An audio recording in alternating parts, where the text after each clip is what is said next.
Après un quatrième épisode transition, WandaVision retourne sur sa logique de pastiche tout en y incluant le regard des agents du SWORD. Un juste milieu qui permettra probablement à ceux qui vomissaient le côté sitcom de la série de s'y retrouver et de ne pas décrocher si rapidement.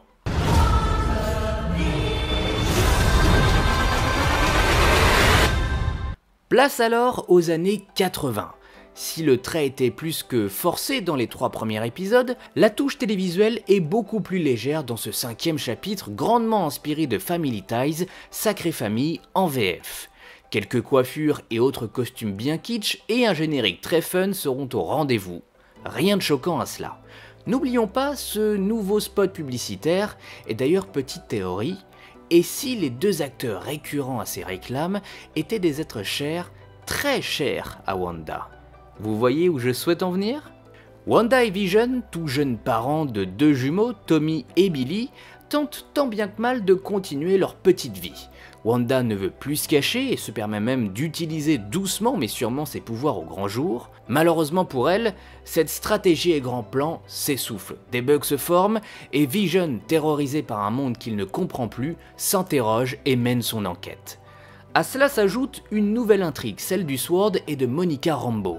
Si cette dernière tente tant bien que mal de défendre Wanda et d'expliquer son mal-être, d'autres la caractérisent comme une terroriste, un thème d'ailleurs récurrent dans l'univers des mutants. Et quelque chose me dit d'ailleurs que ce directeur Tyler Howard semble être un personnage bien plus important qu'il n'y paraît, mais évitons de spoiler et même de s'emballer. Petite note d'ailleurs concernant Monica Rambeau, vous aurez forcément noté à quel point il lui est compliqué de passer une radio et à quel point le nom de Captain Marvel résonne en elle. Oh, et n'oublions pas non plus l'apparition de Sparky, chouette référence au chien Android de Vision. En un peu plus d'une demi-heure, ce 5e épisode nous permet également de faire un tour dans le passé.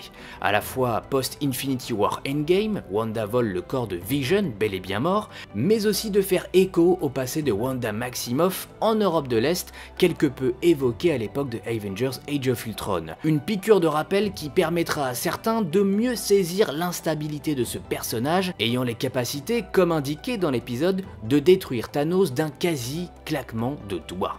Pour tout lecteur de comic book, l'écho à House of M est une évidence. Mais le personnage est de plus en plus ambigu, et même ambivalent. D'un côté, elle menace le monde de terribles répercussions si on ne la laisse pas tranquille.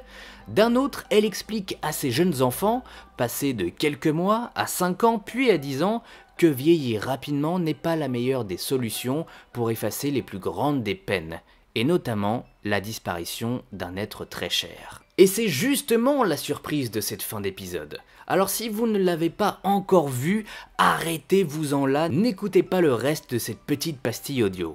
Vif Argent est de retour, mais non plus sous les traits de Aaron Taylor Johnson, comme dans Avengers Age of Ultron, mais incarné par Evan Peters, celui qui incarnait le personnage dans l'univers X-Men, débarque dans le Marvel Cinematic Universe.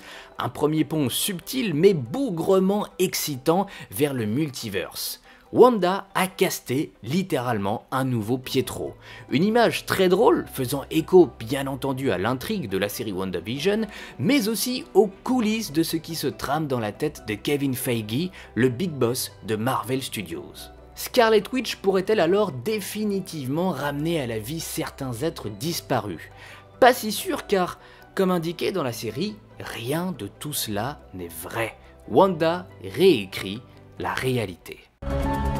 À votre avis, c'est quoi ça? C'est une réalité alternative, un voyage dans le temps?